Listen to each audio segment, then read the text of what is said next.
bayar pajak, padahal kan kita nggak merasakan manfaatnya secara langsung. Ica, bukankah pajak itu seperti premi yang kita bayar untuk perlindungan?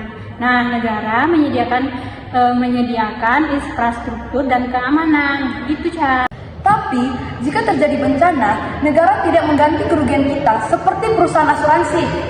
Teori asuransi. Dalam perjanjian asuransi, diperlukan pembayaran premi.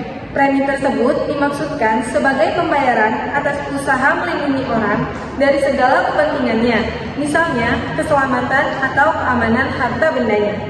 Masyarakat seakan mempertanggungan keselamatan dan keamanan jiwanya kepada negara sehingga masyarakat harus membayar premi kepada negara. Pada kenyataannya, menyamakan pajak dengan premi tidaklah tepat. Karena jika masyarakat mengalami kerugian, negara tidak dapat memberikan pergantian layaknya perusahaan asuransi.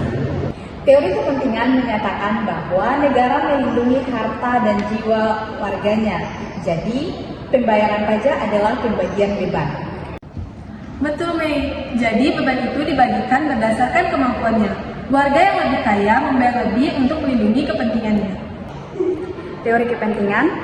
Teori kepentingan diartikan bahwa negara melindungi kepentingan harta dan jiwa warga negara dengan memperhatikan pembagian beban yang harus dipungut dari masyarakat.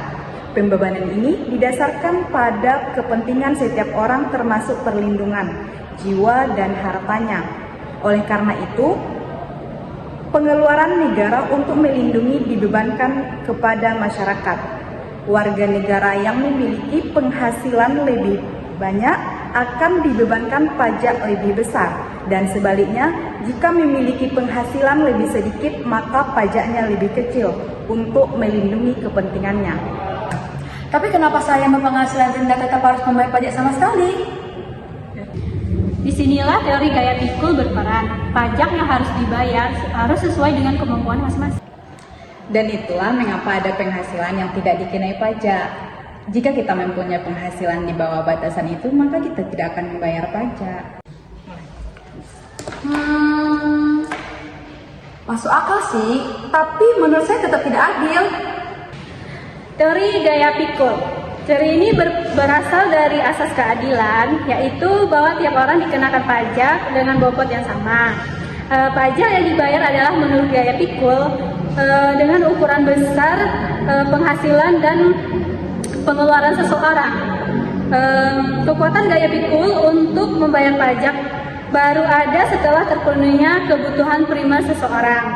Dalam pajak penghasilan kita kenal konsep tidak kena pajak atau PTKP. Bila seorang berpenghasilan di bawah PTKP, berarti gaya pikulnya tidak ada sehingga ia tidak harus membayar pajak.